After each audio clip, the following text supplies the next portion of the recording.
So, you know, doing it here is a lot different than when I do it in person, because at that point, I am like kind of the walk around the room, sit on the desk sort of person. And I really would encourage you to jump in with your thoughts or your questions or your challenges or whatever they are. A little harder in Zoom, but just go ahead and interrupt me. I'm fine with that. So that goes for everybody. So a lot of today's discussion is getting ready for DD Awareness Day. And these are going to be hopefully the visits that you will have next week, but also visits that maybe you will be scheduling in the future beyond Lend. And Steph, let me see.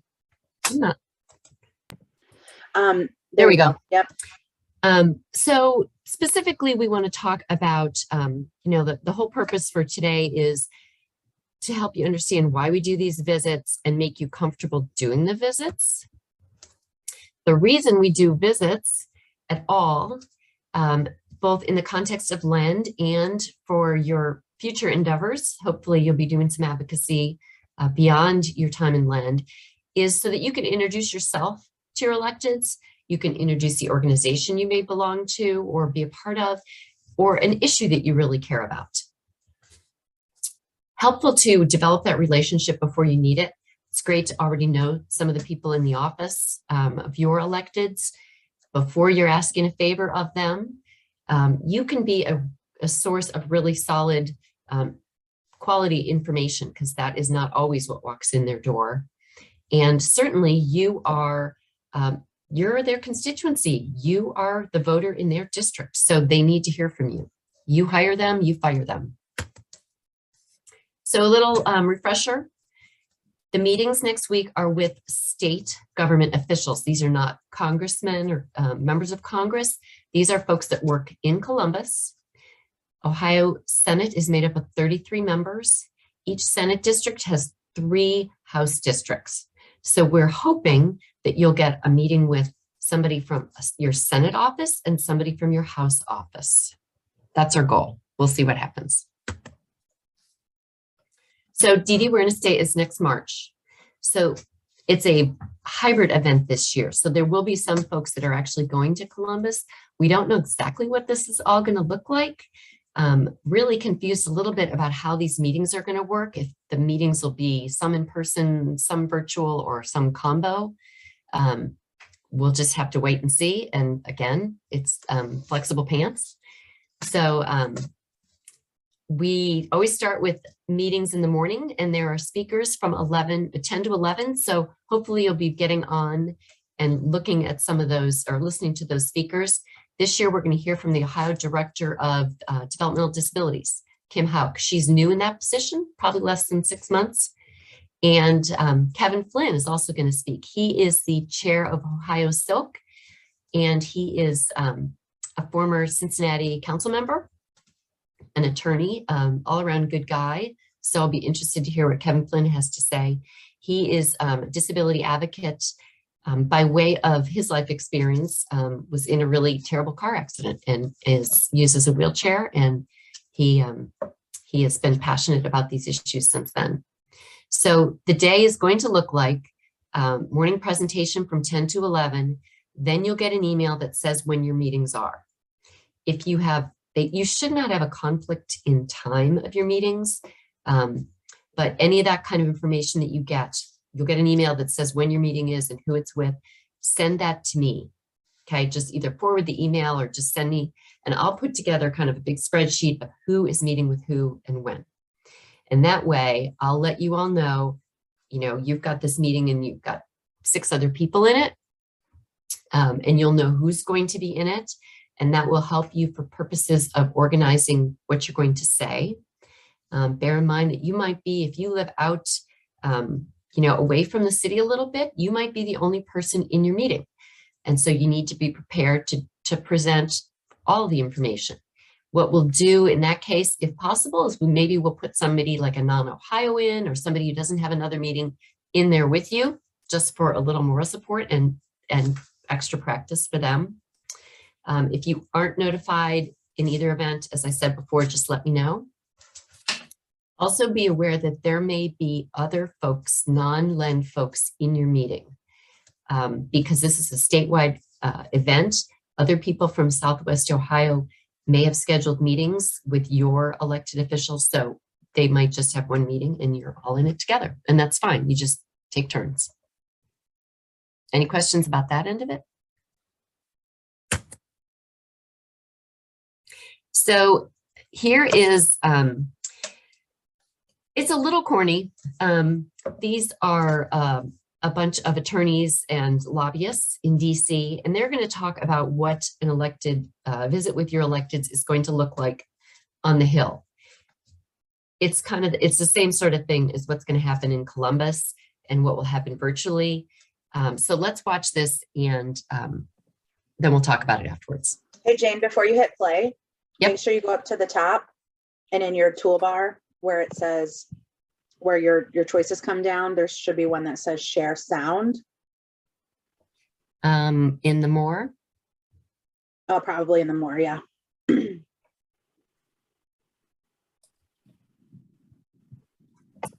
Okay, tell me if it works. I don't have captions on this.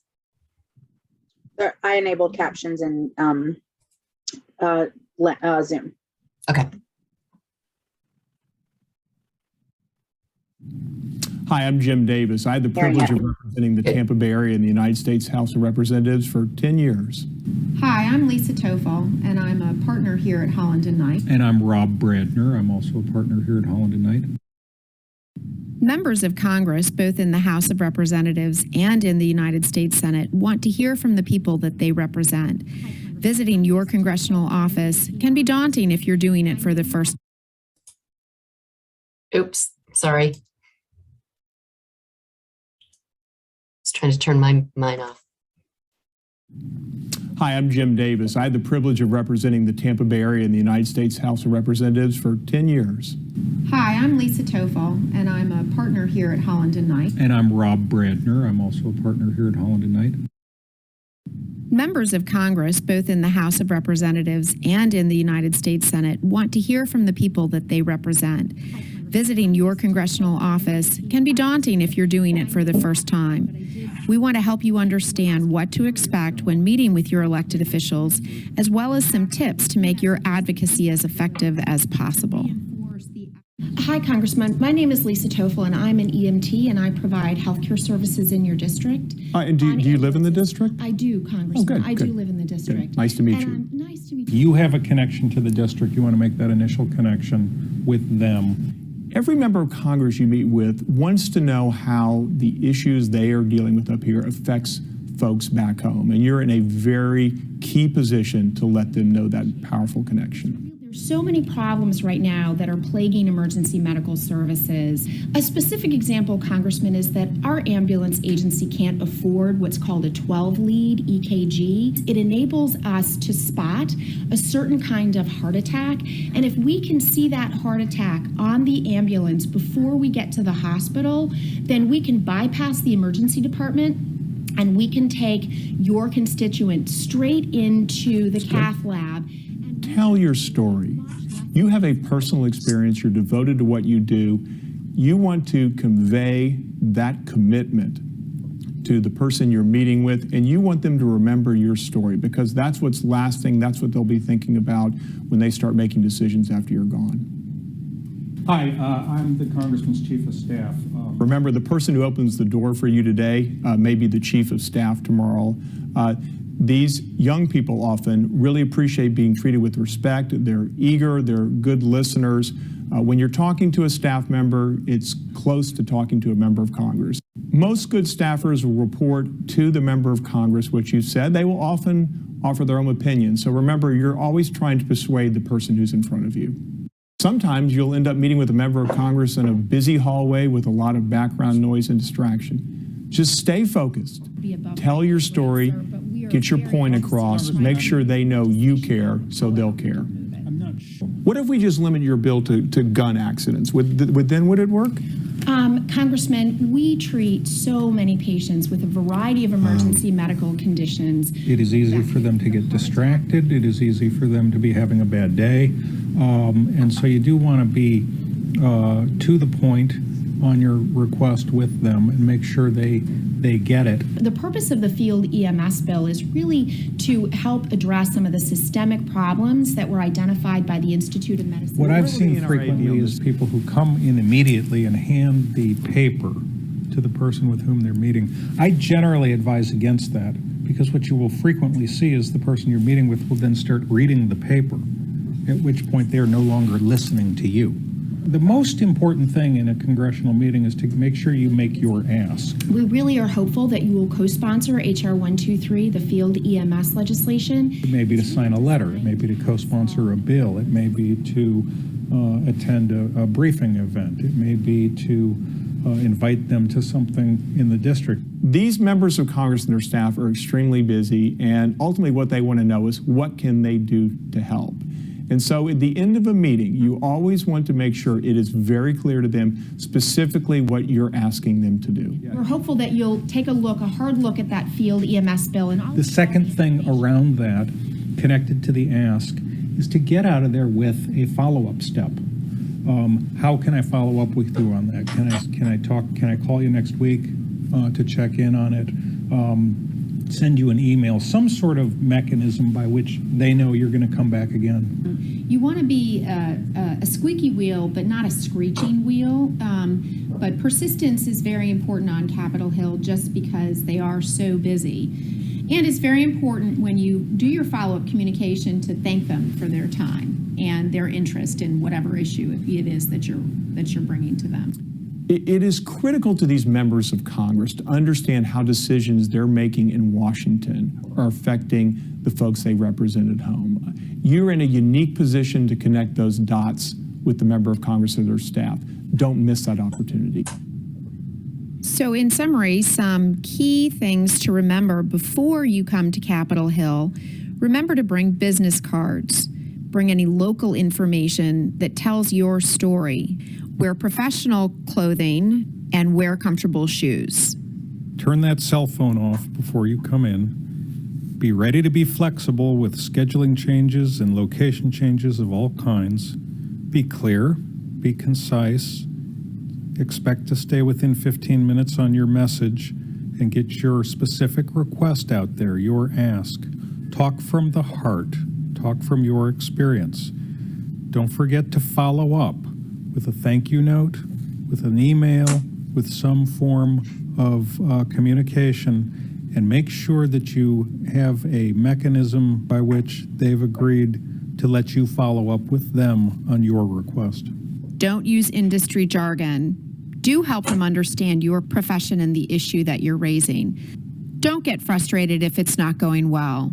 You want to remain professional at all times. Do remain cognizant of the time and get your messages and requests across. Do remember to leave your card and materials with the people that you've met with. And do remember to follow up. Everyone up there is very oriented around their constituency. If you're from their district, that means a lot to them. Tell your story. You have a personal experience. You're devoted to what you do. You want to convey that commitment to the person you're meeting with, and you want them to remember your story because that's what's lasting. That's what they'll be thinking about when they start making decisions after you're gone.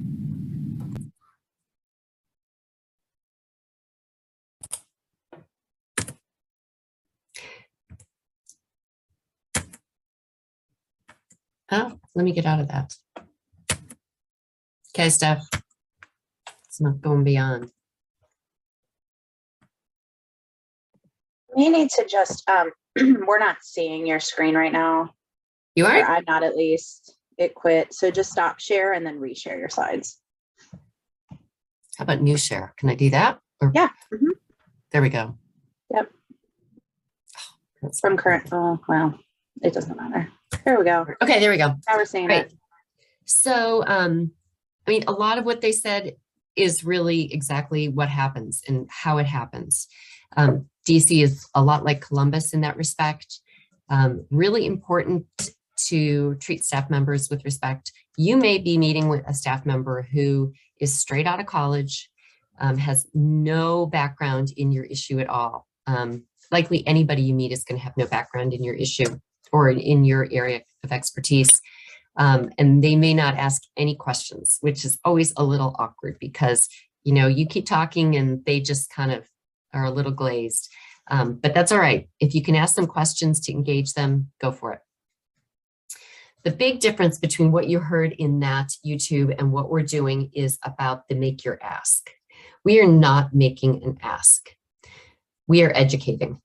And the difference between educating and making an ask is based on who you are. So if you were a lobbyist, you would be making an ask. They know you're not a lobbyist. They're not going to confuse you with a lobbyist. But your role as a trainee for the meetings next week is really different than if you made an appointment any other time. On your own time, you made an appointment to meet with your elected official. After Lend, if you do that as an individual, because as Lend trainees, we receive federal funding. You can't take federal money and turn around and ask a government official to do something, to vote one way or the other on a bill. There are laws against that, and we're not going to do that. We are here to use all the knowledge and information we have to educate the lawmakers. So keep that in your mind because that's what we're going to do. So the ask that we are going to make is not on a bill. The ask is just that they listen to us and they ask questions and they understand where we're coming from.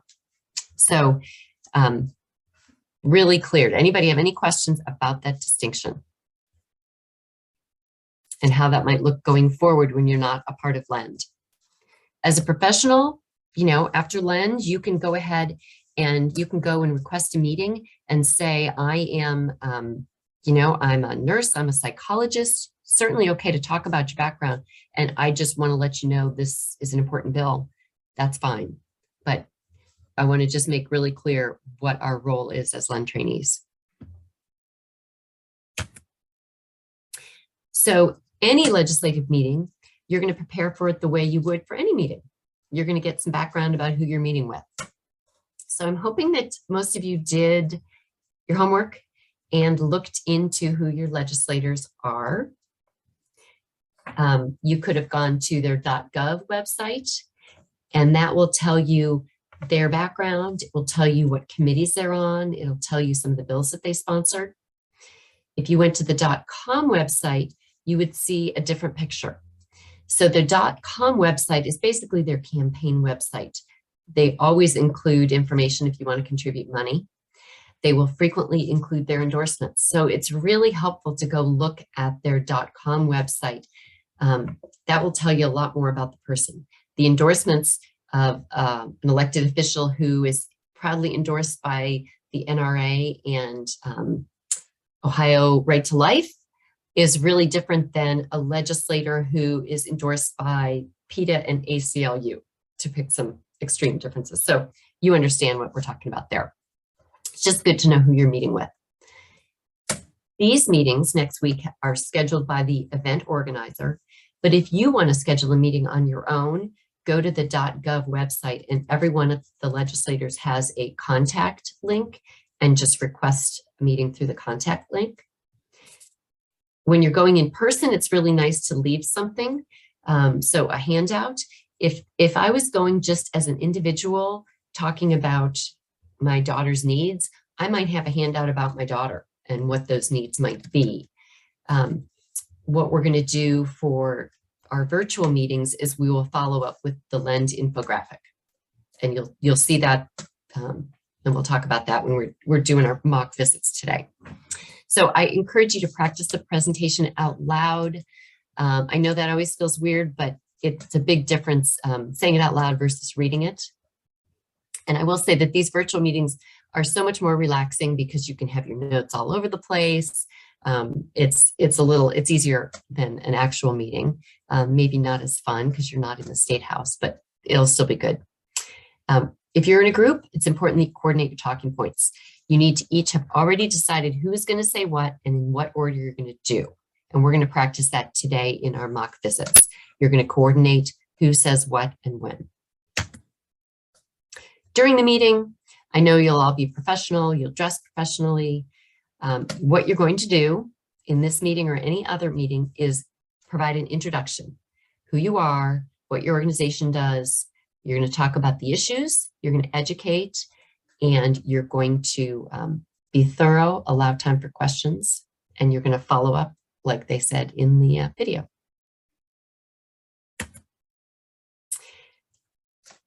Super important.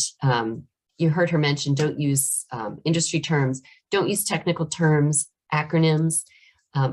We've been meeting with these folks as LEND trainees for years.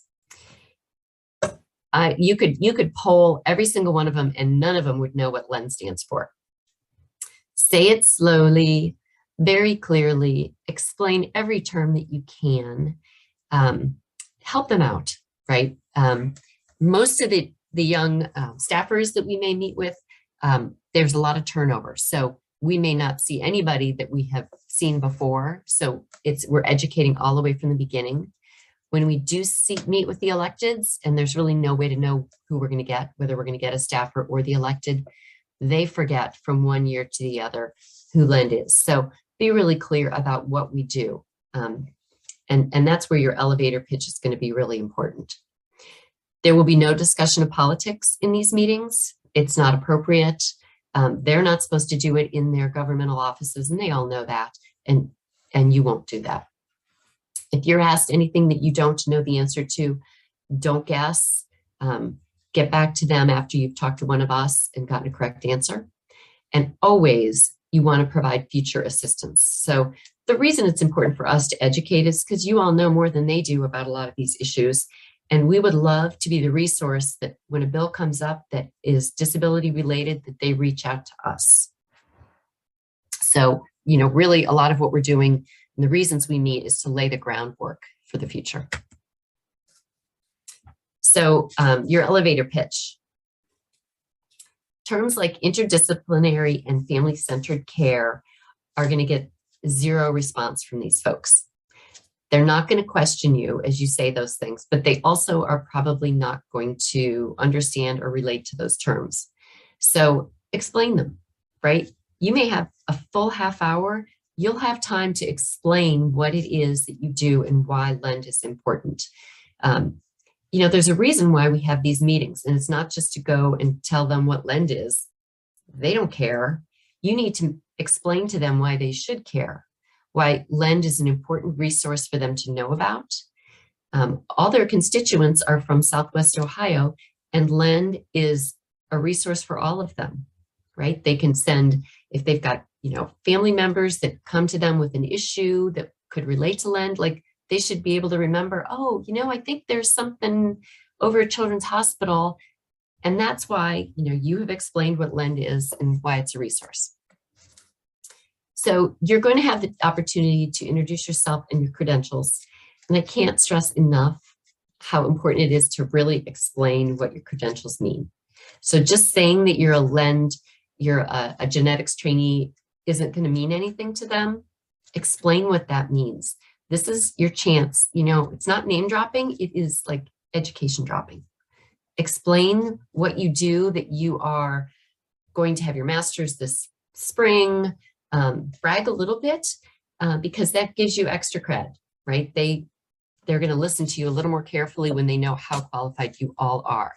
As a family member, also important, or an advocate, to talk about a little bit about your experiences. We don't need to hear a whole life story, but it's important that they know that you're speaking from your life experience and why that matters. LEND infographic, you're not going to need to explain all the data on that, but look at it in advance. And I'm sure you probably all looked at, hopefully you all looked at the one that was assigned as homework to look at that.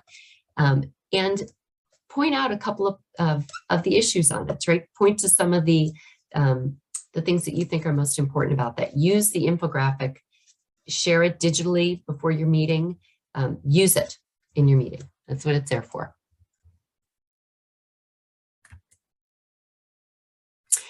So here is the background on one of the two bills that we're going to talk about. I know that some of you have some SEBM projects and some other projects that you're really interested in, transition clinic and supported decision-making, some of those issues that maybe you want to talk about. And that's great. If you are kind of go beyond the couple bills that we're going to talk about today, let's us talk on Thursday so that we can kind of refine your message and make a decision about why you're talking to the legislators about those other issues. You always need to know, like, what's your point? Just giving them information about a topic doesn't take us anywhere. They need to understand why it's relevant. Just talking about an issue, if I just went in there and was talking about why it's important to live independently in the community, they would maybe say, yeah, we agree, but why do we care about this? So if you want to talk about some other issues, let's figure out why they want to care about it and what we're going to tell them in that respect. Steph, you're looking a little, okay, you good with that? Okay. Yep. So the first bill is called Ohio House Bill 281. It's called the Enact Mental Health and Disability Terminology Act. And Ohio Revised Code are all the laws in the state of Ohio.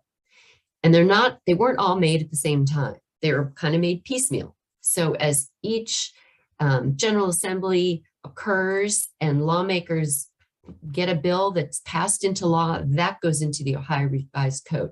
So Ohio Revised Code has been made over a long period of time. And the laws aren't always consistent. And certainly the terminology isn't consistent. So what this bill does is change the language in the entire revised code. And this bill is like 700 pages long. It's really long because they go through all different sections of Ohio Revised Code. And they change the language to be person first. And I know you all have lots of familiarity with person first, but I'll tell you, the legislators don't. For the most part, they have no idea what that means. And I've talked to some that will say, what the hell is person first? I have no idea what you're talking about. I mean, that's really what Niraj Antani said to me, guy out of Dayton. So we need to explain in really clear language that, you know, that honestly, this is what he told me, is that he was concerned that this was some crazy liberal thing.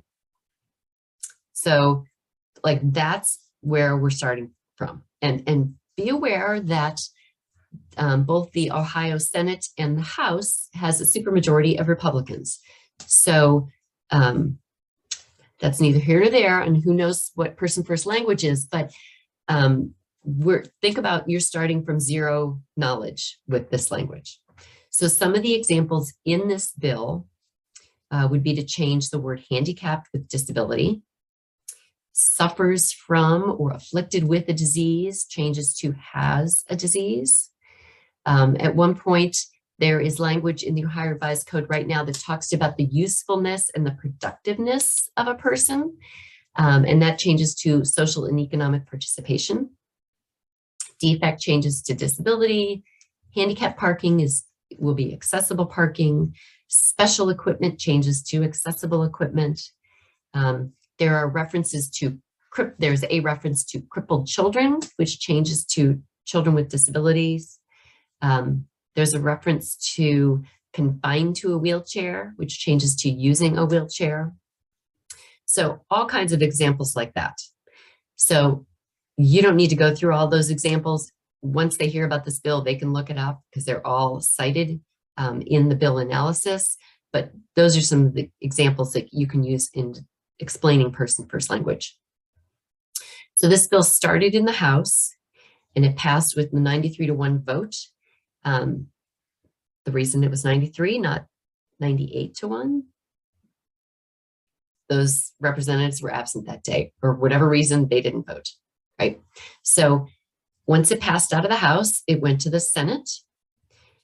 It was assigned to a health committee, which is a good step because some bills can go to the Senate and they can just sit there and never get assigned to a committee and then they die. or it could be assigned to committee and die there. But this bill has been, has had testimony. There have been hearings on it. So that's another good step. There have been there's no opposition testimony to this bill. We're just now waiting for it to be scheduled for a vote. And I've actually talked to the Health Committee chair, and he is in favor of this bill. And he actually told me that Governor DeWine is aware of this bill and is in favor of it and will sign it if it gets voted out of the Senate.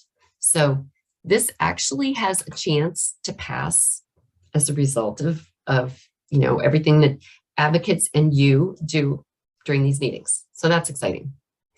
So no direct fiscal impacts just means that it won't cost the state anything to pass this bill, because that's always important to lawmakers. Any questions about this part so far? Jane, there's been a couple of really good questions in the chat box. Kim, want to go to you. Can you clarify for Jane what your question is? Yeah, of course. Can you hear me? Mm-hmm. Hi. So I know in a previous slide you said we wouldn't be preparing an ask because we are trainees and not, we aren't lobbyists. But how aren't we kind of preparing an ask if we're going to educate them on certain bills? Because that kind of means we want those bills to go through. It does, because there's kind of that obvious thing. We're not presenting like why you wouldn't pass this bill. We're not presenting like a level argument. So I'm going to click through and I'll wait. What we're doing is just informing them what person first language is and why it is important. So I'm going to jump into my story and then I'll come back and stay there and tell me if that kind of helps. Can I just really quick, Jane, jump in? We're not making an ask like vote for this bill, yes or no. That is the difference. We can't lobby, we can educate. We can say, this is why we think, there's good information to support this. This is why we think there's not good information to support that. We just can't say, on House Bill 281, we encourage you to vote yes. Or on House Bill, blah, blah, blah, we encourage you to vote no. We cannot make those kinds of asks. I Does think that the make sense? term ask is probably a little confusing as well, Kimberly or Kim, that like all meetings should have a purpose and like kind of like a target of what you're talking about, and that we are trying to educate them on like why this stuff is important, not asking them to vote a certain way or another. Does that help at all? Okay. Why is maybe a better, which is why like I always have that little post-it note that says, why are we sharing this information? Like, why do they care? We want to make them care. So it's the why. So they mentioned story in that video, and every single time, like whenever we get advice from elected officials, whether on the state or federal level, they will always tell you to share your story. So I'm going to encourage you all to do that with respect to these bills. If you can come up with your story, which is sort of hard sometimes. My story on this one would be, and was, because I testified before that committee, was I have a 24-year-old daughter with Down syndrome, and would you say that she's a mongoloid? That she's mentally retarded? Of course you wouldn't, because language evolves and we know more. And now we speak with respect and we prioritize the person over the diagnosis. And that's what we put first. So that was sort of my story. This is how this bill would relate to my person. So if you can come up with some kind of hook for why you think this is important, or maybe an example, or even it's, this is language I used to hear on the playground, because they all can relate to that and they'll remember that. They'll remember a story. So this is what we're doing. So when we go into meetings with a state representative, and it's important to keep these two different houses clear, both when you're in your mind beforehand and when you're in these meetings, there's senators and there's members of the House. When you meet with your state representative, you're just thanking them for their support. And you can explain why person first language is so important and why this bill is important. They've already voted on it. Last June, they voted on it. And unless they were in the committee, if they weren't in that committee, they were participated in that floor vote, that 93-1 vote, they won't really remember it. They vote on tons of bills. They may not have any recollection of this bill. So you're just thanking them. So that's your mission for those individuals. When we go to a Senate meeting, then they haven't done anything yet with this. So you're educating them. You can tell them what the status of the bill is. And you saw that previous slide that tells you where it is. And they might be curious about that because that is something that they can do. Like, oh, this might come up for a vote on the Senate floor. So you can educate them what person first language is, why it's important to our community. Kim, does that clarify what the ask is? Jason, and sorry, I'm missing other people in the chat. So you all jump in and tell me. But things I have a question about, because it's not that person first is bad, but there's sections of the community who do not feel like the person first has been forced on them based on other disability identities. And I know, you know, there's ever been asking of also making sure, while it's good to make sure we're doing antiquated terms, that also being able to take the disability or identity first language as part of this bill, as well as person first, just because there is so many different ways that people identify with the way that they're and other people around them. And so, I mean, while I agree with the idea of person first, I know there's some things that we might not be, we might be representing and not representing at the same point people within the people that we work with by saying that that only person first is the only way. I think that's a great point, Jason. And I actually have made that in conversations.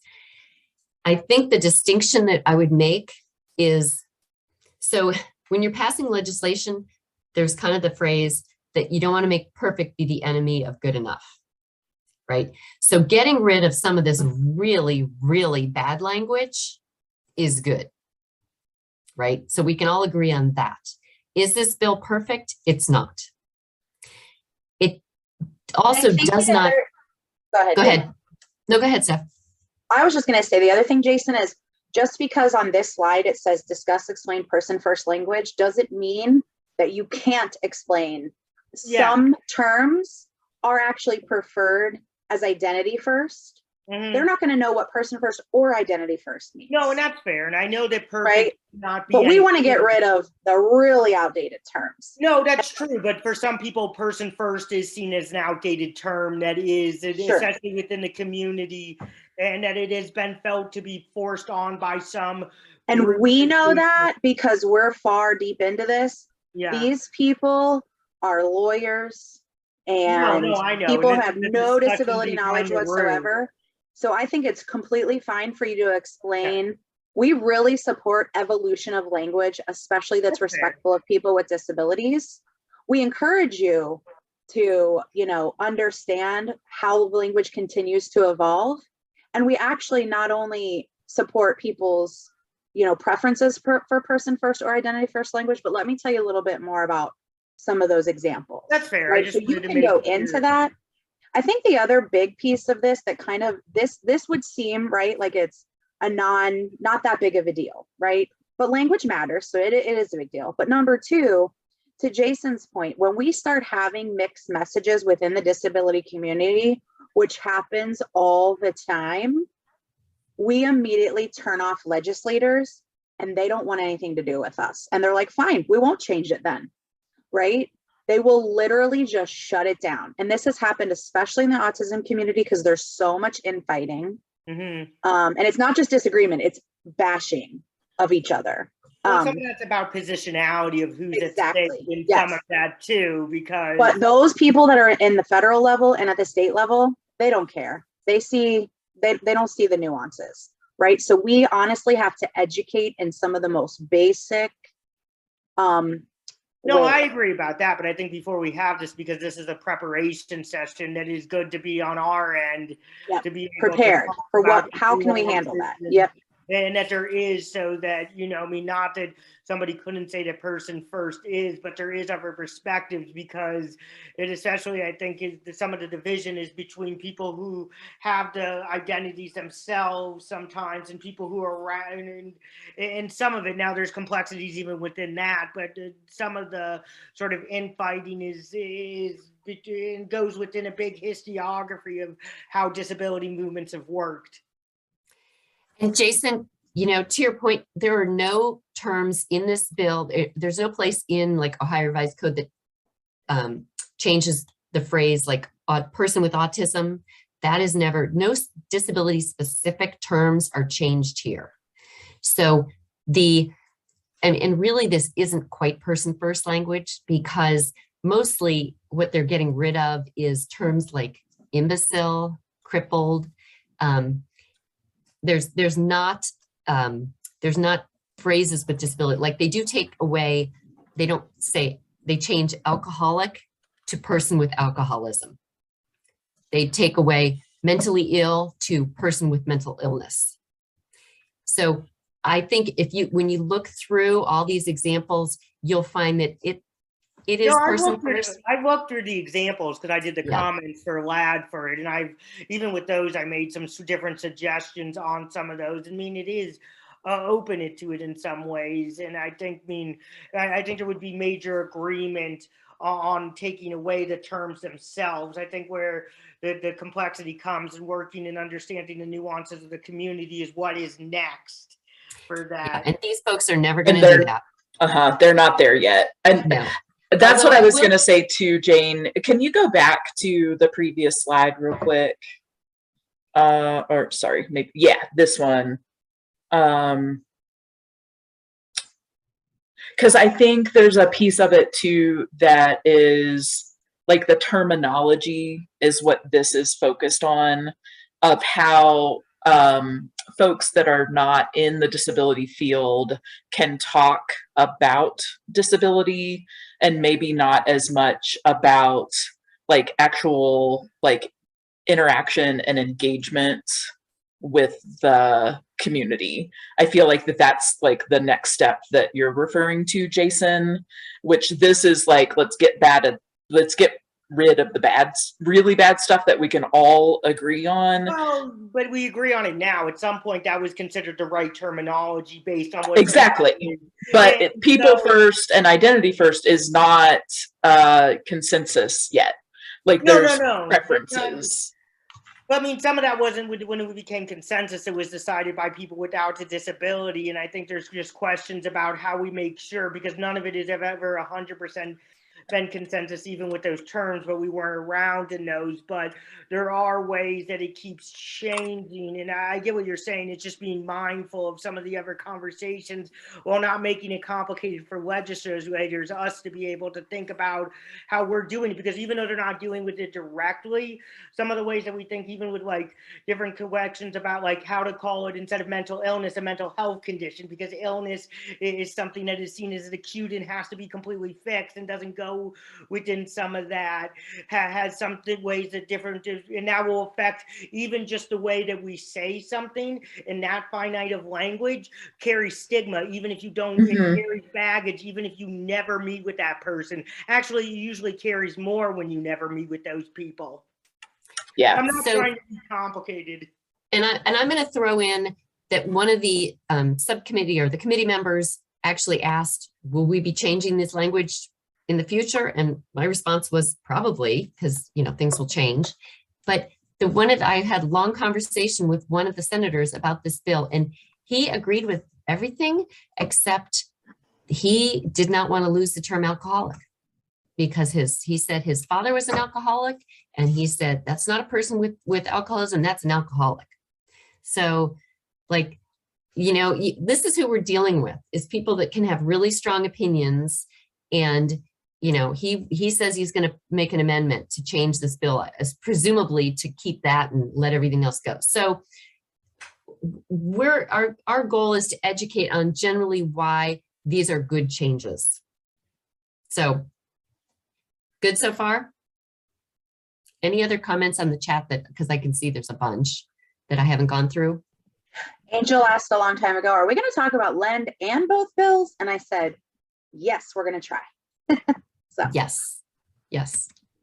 Okay, so that is House Bill 281. Okay, if you want to look through other witnesses' testimony, there are the directions for how to do it. Every witness has to submit testimony in writing. Many witnesses only submit it in writing. They don't go there in person. It's hard to drive to Columbus and get there and, you know, sit around for hours waiting for your name to be called. So a lot of people will submit testimony in writing. I can't promise that they always read those. We don't know, but you can read testimony if you want to see what other people are saying about this bill. As I said, there was no opposition testimony in either the House or the Senate. And I will say you can see my daughter's testimony in there too.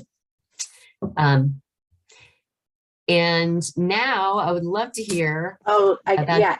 I uploaded new slides, Jane, sorry. So if you want to stop sharing, then I'll share. Let me get to that real quick. And the fun part is we get to hear from trainees who have had legislative meetings on this issue. Yay. Yay. Okay. So the other issue that is not necessarily only disability specific, but more maternal child health related is Dillon's Law. And this is one that has come across my desk about maybe 5 or 6 months ago now.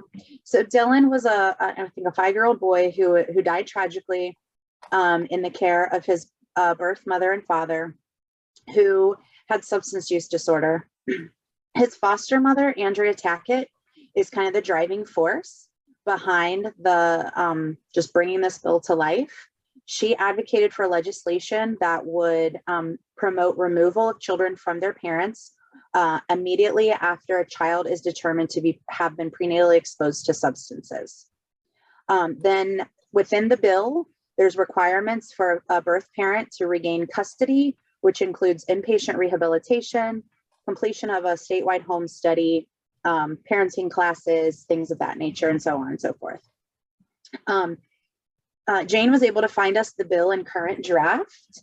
So it's on Canvas. And if you scroll down to, I want to say it's like page 30, it goes through lengthy definitions and specifics. But then what the bill actually wants to do is underlined on about page 30, 31. And that's kind of where I pulled some of that information, inpatient rehabilitation classes, that kind of thing. You can also see a link to the testimony that occurred on February 8th. There's a few proponent testimonies, including Andrea Tackett's, and then there's a vast majority is opponent testimony.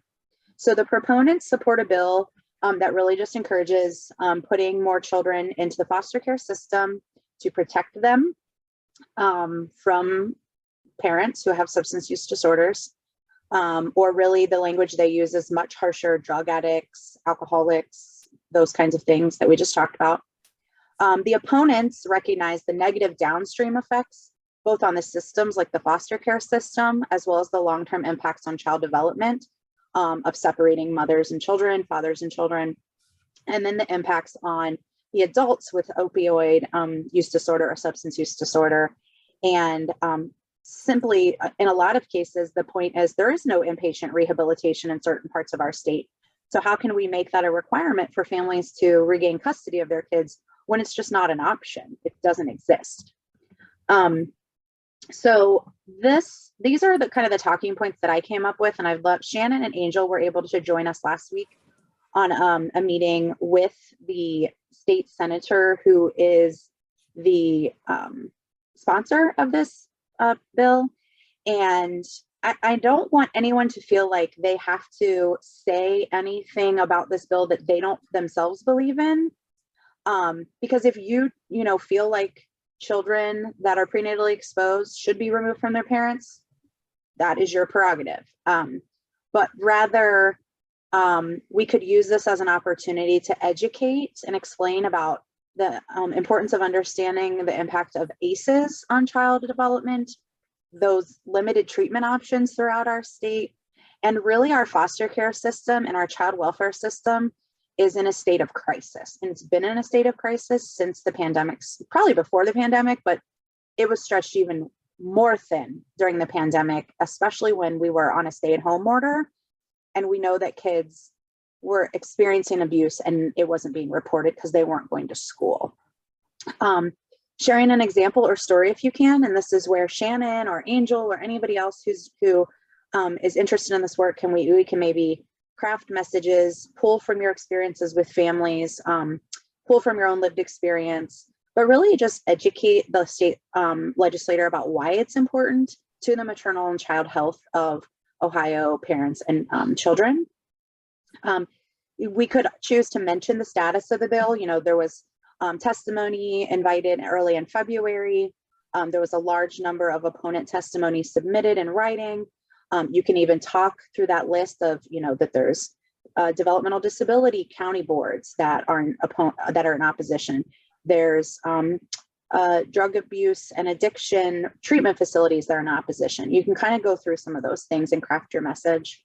And then in our meeting that Shannon and Angel can kind of add in, we did get at least the sponsor to share with us that he is open to tweaks and adjustments made to the bill. And so that was, I mean, for me, that was a success because the bill in and of itself, in my eyes, as a child psychologist who works with children prenatally exposed and knows the impact of removal of children in foster care as an ACE, that it's just horribly detrimental. And it would be really bad on the parents who are trying to potentially gain some stability and get through their recovery process. So the other thing that you could always do is offer my direct contact information, my email or my phone for any follow-up questions. And really just let them know, as always, that LEND or us are a resource for any future conversations about what could be added or removed from a bill like this. Go ahead, Amber. I was just wondering, what's the current policy? Oh, I don't know why I'm echoing like this. Can you hear me okay? Okay. What's the current policy for someone, like for a child that's born and there's substance exposure? Is there anything in place right now? That's a great question. I'm gonna pause. So what we've heard from our friends that work in the NICUs at the local birthing hospitals and the mom and baby units are that there is no rhyme or reason. It depends on what day of the week, what child welfare worker you get, what nurse is on. There is no real coordinated system, but there is child welfare and child protection agency there for if a family or if a provider feels that that an individual child is at risk. So there is currently law in place, just like any other issue. It's the fact that this disorder is not looked at as a medical issue. It's more looked at as something to punish. And that, I think, is the main issue that I take up with it personally and professionally. Because there are other safeguards in place. And then just to add on to this, many of you likely heard the story of the boy with autism who is 5 years old, just turned 6 this last weekend, dropped off in Coleraine. Horrible story, right? And the mother. Much worse though. There's a big whole thing with National Day of Disability where there's a lot of where it could have ended in filicide. At least sorry, not to be. No, those are you're not exactly that what right. happened was good, but Not that what happens was good. Exactly right. But I think the other piece of this is that if we continue to punish and not provide support to systems that help with mental health and addiction services, we're going to continue to see these kids at risk. But these examples are also the extremes. And when we're talking about taking bills into law that impacts every Ohio constituent, we don't want to base law on the extreme cases. We want to base law on what works for the majority. And I think that that's part of my argument about this bill, is that we can't have all these requirements for these parents to quote, earn their children back when the services and supports don't exist for them.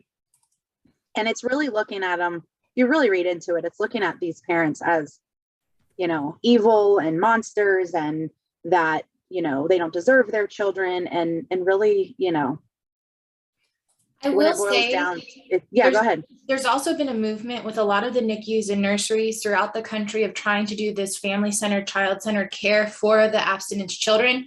Yep. So kind of what you were saying, and from a medical side, for those who aren't aware, because we've been talking about the politics, is at least Yep. within the hospitals, we've been trying to keep the kids with the parent as long as possible. Because in the past, it was, okay, your kid is at risk for neonatal abstinence. We have to watch them in an observation nursery. We have to watch them in the NICU. We have to take them away from the parent. Yep. But overall, throughout the country at different places, more places are advanced than others. And this is something that I worked closely with at my last hospital before I moved. And I was actually helping to create our new guidance for our potential abstinence babies. But we were really pushing for the nursing training, because that's the other part too, is that we look at families and we look at like providers and where they're best held. But in a nursing crisis and nursing shortage that we already have because of COVID, a lot of this keeping the child with the mom immediately after delivery requires additional services that we don't necessarily have, particularly now in the face of the pandemic. So it's moving, and there has been moving elsewhere. And but it's Nicoletta is been very exactly slow. right. Nicoletta is referring to an approach called the Eat, Sleep, Console model, or ESC. And Cincinnati Children's and the Greater Cincinnati Birthing Hospitals are some of the main sites that are looking at that from a very stringent research perspective. And we should have some results on the outcomes, I want to say by the end of your Lend year. So hopefully there'll be a couple presentations that will be shared out by our neonatology friends about the results of that research. But ultimately what they're finding is they like it. The moms like it.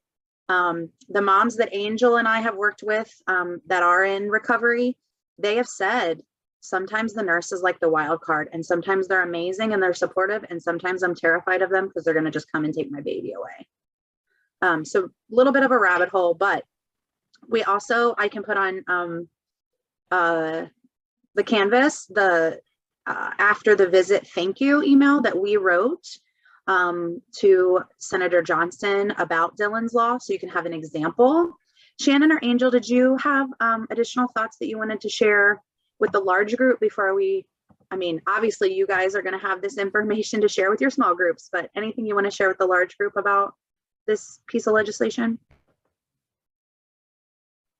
Yeah, I was going to say, in the work that I'm doing with Dr. Knighty, like on the maternal side, as opposed to like the child health side, a lot of the moms that we work with have said that knowing that they have an opportunity to keep their baby as a driving force in taking the steps to get clean.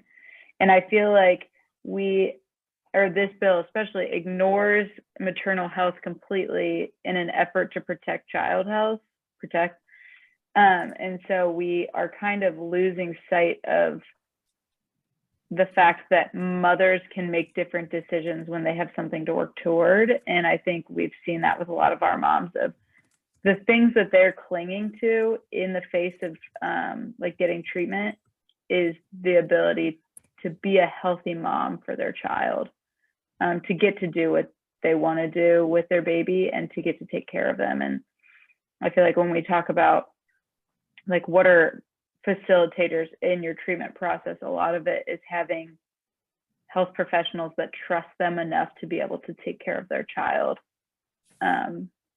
after they carried it for 9 months. So I feel like that's something that like has come up a lot in my conversations with Dr. Knighty, that often legislature ignores the moms because it's way easier to advocate for the child or advocate with, but I think that if that's something that people maybe feel more passionate about or want to pick up on, that would be a good conversation to have with a legislator, or way to inform them or educate them.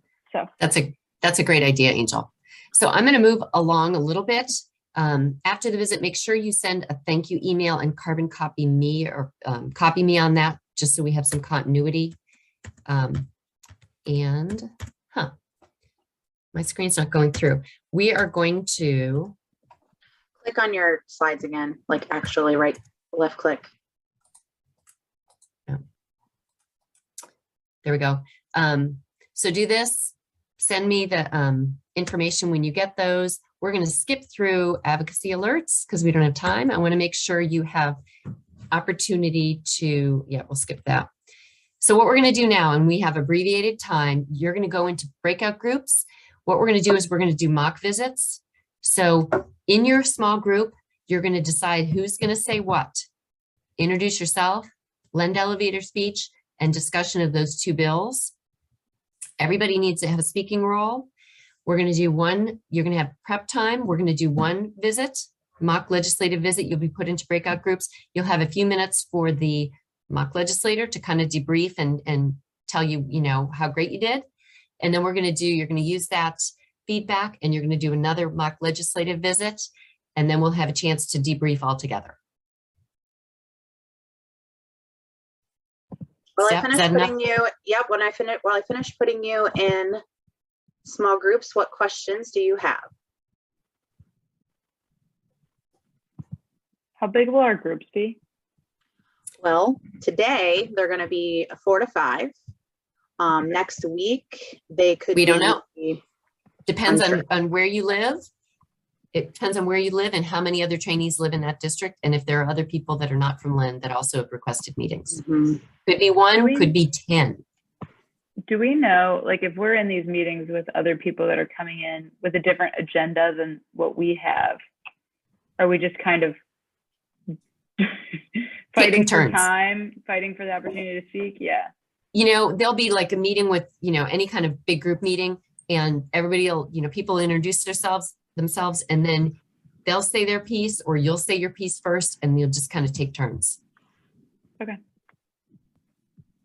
I think this is where our emotional intelligence training has come through. Kind of read the virtual room, if you will, because in real life, and I say real life, but like pre-COVID life, when we were in person, you would congregate outside and kind of come up, you know, introduce yourself to who you were going to meet with. Like we would always go in with people from Down Syndrome Association, and we would say, okay, what are you guys going to cover?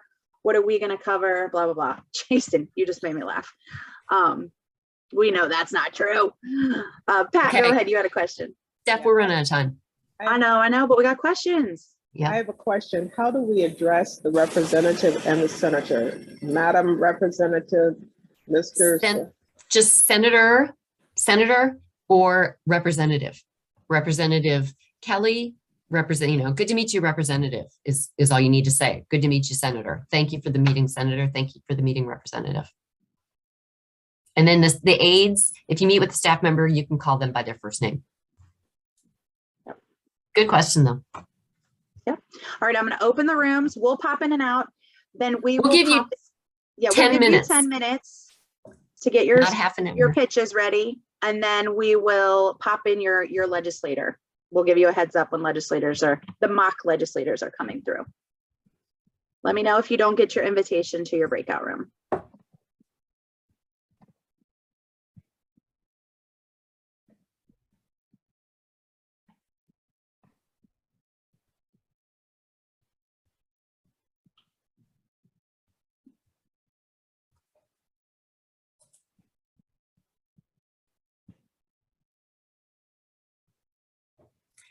Hey, Kara, and I can't tell Yes.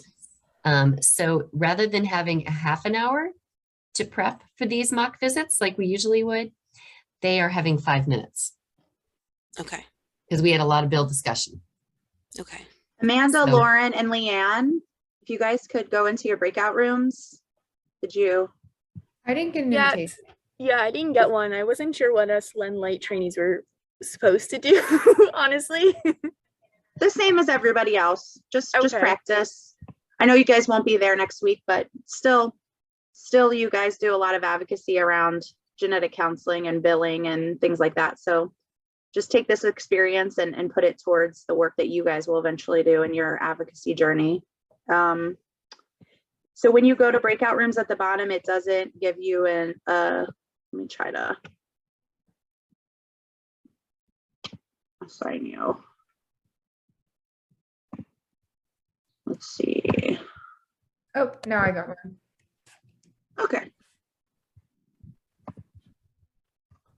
I don't know where Amanda's name is. Amanda, you're supposed to join room 3. Do you see that in that invitation?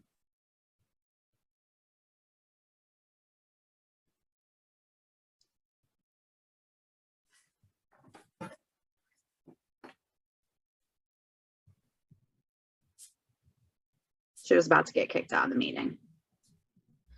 Yeah, I think she moved. Yeah. Yep. I didn't know Thanks, Leanne was a y'all. Lynn Light. She's my genetic counseling master's student. What is she? Yeah, I didn't know she was doing Lynn Light. Well, they all have to. Oh, that's The good. genetic counselors all do 15 sessions throughout the year. Oh, cool. Yeah. Got an anxious group here, kids. I know, right? You know, I was just making my notes kind of for next year. I think having 2 bills is hard, like, especially because they're complicated. I mean, mine I think was pretty easy, but I think Dylan's Law is a pretty complicated one to teach them. I think we got to put it to him, though. I mean, I don't know. We Yeah, got to step I'm it with up. Tara. You think? Yeah, if not now, when? I mean, come on. Well, then we I need to adjust because I didn't even get a chance to tell him how to respond to an advocacy alert. And that's That's like the okay. We easiest- still have another whole session. Yeah. I know, but that's policy out in the world. Yeah, but that's what we do in the 4th session is taking policy to the streets. All right. I just Move want more those- time. I want more time. You have I 4. think it's you probably have 4 better sessions. Not enough. that they have like a little anticipatory anxiety. Okay. Mhm. This is far less anxiety than the years that I was a trainee. We got those emails in the middle of the night. We didn't know what the hell we were doing. We literally used Paul Jarvis's handouts. We were like, what is this? Oh, This is yeah, I not- do this is want not to, when we appropriate." come back, I want to address Kim's question Which was, because she asked if there was any way that we could figure out who was going to be in which meeting by where they live. oh, gotcha. Well, Uh, once they Well, get I their would- invitations, they should forward them to Jane and then Jane will organize and let us know who's with who. yeah, I'll I just- think I'll that just they're tell worried them that- about waiting till next week to do that. Oh, Well, well, Well, I mean, we usually didn't know until the like night 10 before. at night. Yeah. That's what Or the we morning of. just need to Hey, clarify. Leah. Hey, Rachel / Jennifer Walsh. Hey, Elizabeth. Sorry, I Elizabeth realized on? I was still logged in as Jennifer. Oh, you're fine. You might want to change your name though, because they'll say, hello, Miss Walsh. you can, Okay, you I'm can going change it to. to senator. Oh You yeah, can that's change, right. yeah, let's Senator. change it. Yeah. Kara's I gonna want to be be a really senator. mean senator. I want to be McConnell. Or you can be a legislative aide that's sort of sleeping. Oh, but it's clipping my fingernails. That's been Yeah. my favorite experience. Oh, That I was the changed you, best. Kara. Or like, Thank you. Hey, Alex, do you have a question? I got kicked out. Oh, shoot. Okay, let me put you back. Thank you so much. Do you remember what number you were in? Because it I was literally with kicked you Christy. I don't know if it was 2 or 3. And out. Kate. Christy and 2. Yep. 2. Thank you. Okay, 1, 2, 2. Thank you so much. Yep. I like, oh, Senator McConnell. Except wait, you got to change. Who did Senator McConnell? Sorry, you got to be state senators. Oh man. You'll confuse them. Yeah. I work really hard to distinguish. Turtle Oh like. man. Dang Is there- it. Who's a state senator that resembles an angry turtle? Oh, okay. How about Oh. Rajan Tani? Oh yeah, he's No, currently on what my about that one battles. guy that ran up against Sarah who just is so Brinkman? annoying? Brinkman. Representative Brinkman, right? Representative Brinkman. Yes. I don't want to beat him. I'm going to Jane, beat do you him. have to- He's Nobody term wants limit. to be these people. Do you have to pick somebody authentic? I just put a name in, so. Yeah, just put a name in. So it's totally fine. Yeah. Hey, Molly. State Senator Miller. I love it. Giving you a little help. I don't even know. Jane, what time is it? 2:15. Okay. So we might want to give them a couple more minutes. Yeah. They're dying right now. Oh, I'm sure. No, they're, as Kara said, we're gonna put them to the fire. Normally like half an hour to practice, to write you this know stuff in what? practice. Two of the Growth through groups, pain, growth through hold pain. on, but two of the groups I separated Shannon and Angel, so they've already done the legit groundwork, right? Like, it's fine. They'll So- sink or swim. Yep. So I will tell like Elizabeth and anybody else, Leah, whoever else is in here, Rachel, that normally they would have half an hour to prep. And because we talked so much and they asked questions, they are getting like 8 minutes to prep. So you can still be mean, but like Maybe a little nicer on the first go round. Yeah. And give them more feedback the first go round and then really stick it to them the second time. I know we did this last year. I did it last year, but what are we supposed to just ask questions, be mean? Just ask questions. Go ahead, Leah, Jane. just let them. Oh, I should have the Ohio flag. Shit. So Leah, just let them give their pitch. I mean, you wouldn't particularly know anything, right? So if you challenge them, they shouldn't be using acronyms. They should explain LEND thoroughly. So you could always be like, wait, what's LEND? That kind of thing. Okay.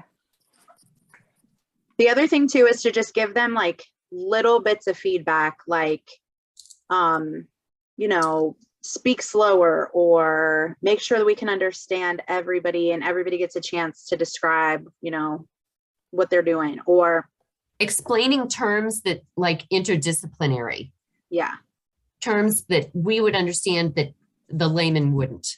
They shouldn't use any industry jargon without explaining it. But the idea is not to like rough them up like you do in the disability and the other thing at the beginning of the year. So we're no, gosh, no. yeah, no. yeah, We no, quit doing no, that no. too. Just like you should. When do we wrap them up? When we used to do the like disability experience when we were in person. Yeah, when you turtle them and rely on Yeah. them and all that Yeah. stuff. No, but I think the other thing is that some people can just like pretend you're on your phone, like make it real life. Like some people aren't gonna be paying all that much attention.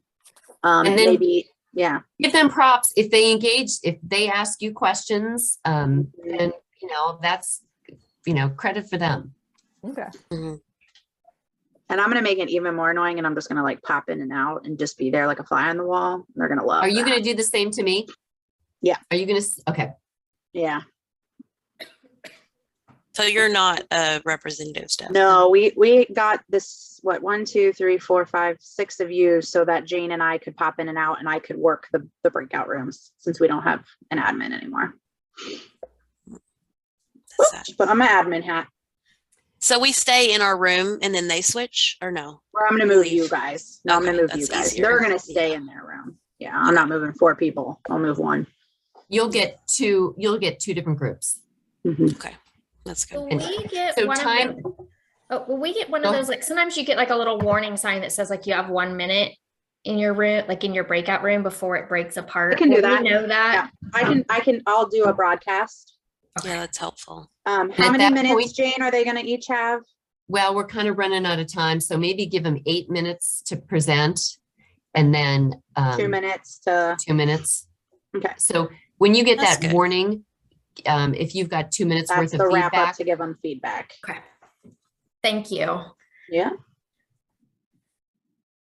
Okay, I'll set my timer for 8 minutes. And I'll tell them, I'll broadcast, you will have 8 minutes. they're gonna have to talk fast. Because I there's a remember lot of last stuff time to a shorter, explain. well, yeah, maybe they have more to talk about, but last time shorter was a little better, I remember. Is that the Ohio flag behind you? Mm-hmm. Oh, I I've think never Ohio's seen the, it. It's Ohio's the attractive, only huh? state that has that weird shape. Nice. That's a like it. wheelchair wheel right there. We're not playing. Ours is a bear, so Yeah, your all's is a lot better. I don't know Have you about heard of better. Hank? Have you heard of Hank the Bear? in Yes, I'm California? obsessed with Hank the Tank. Yeah, He's so he keeps cute. going into houses. He's entered like 100 houses. Wait, who is this? It's a Hank the bear. Tank. A real bear? He's Yeah, humongous. he's huge. He's real. All right, sending you guys in. Okay. Molly, you're room 1 this time. Senator Ayers, you're room 2. Okay. Senator Dr. Smith, you're room 3. Senator Smith, you're room 4. Senator Swift, you're 5. Senator Miller, you're 6. And that's it. And Jane, I'm just going to put you in 1 for this time around. Okay.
I'm just gonna put the recording back on so we can capture some of our final thoughts here.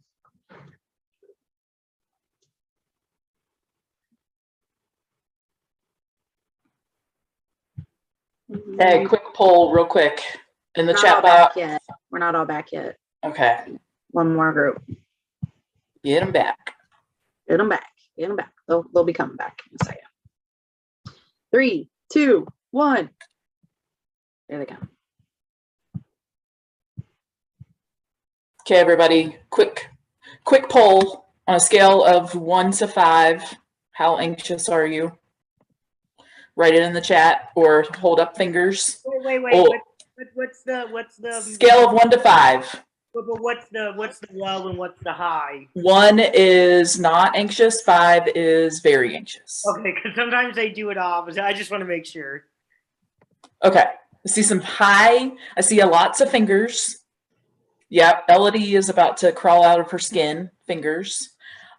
We just want to. We would not put you all in positions where you're not going to be successful. So just trust us on this. This is the whole reason that we do this, is that you can practice and get familiar with the process. Usually what we find is that the actual meetings that you all will do will feel much more natural because you'll have more time, and we want it to be like an interaction and conversational. And that's the biggest thing that I took from both of my groups, is like you were rushing through, talking about your things, and then just like sitting there. And so like being able to engage their people. So being able to engage them in a conversation where you are asking questions, looking for kind of engagement from them is going to be critical. So that was the biggest piece of feedback that I wanted to provide, because I would imagine if the groups that I saw were doing that, some of the other folks might be doing that. But yeah, we'll kind of open it up. But I just wanted to, we'll bring everybody down. And I'm going to jump in because we only have a couple minutes. So make sure, and this is an easy thing, ask for their emails. So Senator, I would love to follow up with some information on LEND. And that's the infographic. Could I have your email or your aide's email? Okay, that's an easy one. Write that on the list and you can do that. You always address them as senator or representative. You don't have to use their last name. They know who they are. Please be professional. You should be addressed a little more professional than you would be for a LEND session. Use your LEND background. Don't be walking around or eating or anything like that. Try not to read. Practice this. And be aware that you've got 2 bills to talk about. One is in the Senate and one is in the House. If you are having a meeting with a House member, you can say, there is this bill in the Senate that I would like you to be aware about, and then talk about that. And then when you're having your House meeting, it's a, thank you so much. There's a bill in the Senate I'd like you to be aware about. Okay. Ohio Revised Code is just all the laws in the state of Ohio. That's what that is. They know what it is. They won't question you on what's Ohio Revised Code. You don't have to worry about knowing anything more than that is just all the laws in the state of Ohio. And if you guys, if anybody is really uncomfortable or you're like, oh my gosh, I'm not happy with this, just call me. You've got my cell number, or I'll post my cell number in the announcements. We can talk about it Thursday morning. Whenever it's convenient, I'm happy to talk for as long as y'all want about this. I can coach you through, because you can have notes all over here and you're going to practice, but you can kind of you can use those cheat sheets. Andrea, you've got a question. Andrea. Thank you. Yes, so we don't know who are we going to be in these meeting rooms with yet. But for example, if it seems that we're going to be distributed based on our location in the areas, like, right, Cincinnati North or whatever. But what about if 3 of us who are passionate about one topic get into the same room and someone feels more comfortable about speaking about the same issue? Can that person occupy 10 minutes instead of everyone talking 5 minutes? Or do you guys think that it is more powerful for each one to talk? What are the recommendations regarding that?